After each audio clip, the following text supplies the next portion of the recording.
आइए आज कब्रों की ज़ियारत के मौजू पर एक नज़र डालते हैं।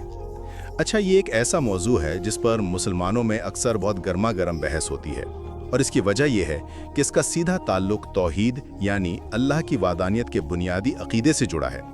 तो सवाल यह है कि इख्तिलाफ है कहाँ। पहली बात तो ये समझ लें कि खुद कब्रों पर जाना, इसमें कोई मसला नहीं, ये जायज़ है।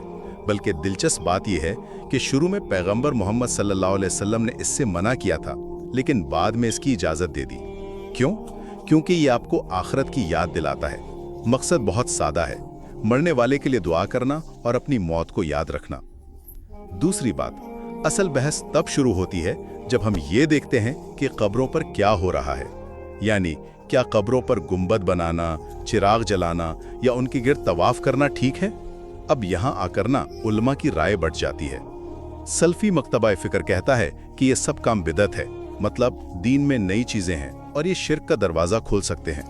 लेकिन दूसरी तरफ बहुत से सुन्नी और शिया उलमा का मानना है कि नेक लोगों की कब्रों पर ये तामीरात शिर्क नहीं, बल्कि ये तो उनकी इज्जत और एहतराम की एक निशानी है। और तीसरी और आखिरी बात, यहाँ एक बहुत ही बारीक लेकिन बहुत अहम फर्क को समझना जरूरी है, और वो है दुआ करने का तरीका।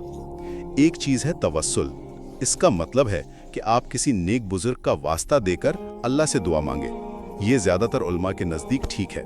लेकिन दूसरी चीज है इस्तिगासा, यानी आप बराह रास्त किसी वफात पा जाने वाले से ही मदद मांग रहे हों। अब ये सबसे मुतनाज़ा पॉइंट है। कुछ उलमा के नजदीक ये सीधा सीधा शिर्क है, जबकि दूसरे कहते हैं कि नहीं, ये सिर्फ अल्लाह से सिफारिश की एक दरख्वास्त है। तो खुलासा ये है कि कब्रों की ज़ियारत की इजाज़त तो है ताकि आखिरत याद रहे, लेकिन वहाँ क्या किया जाता है उस पर इस्लामी मकातिब फ़िक्र में गहरा इख्तिलाफ है, और इस सब की जड़ तौहीद और शिर्क के दरमियान की बारीक लकीर है।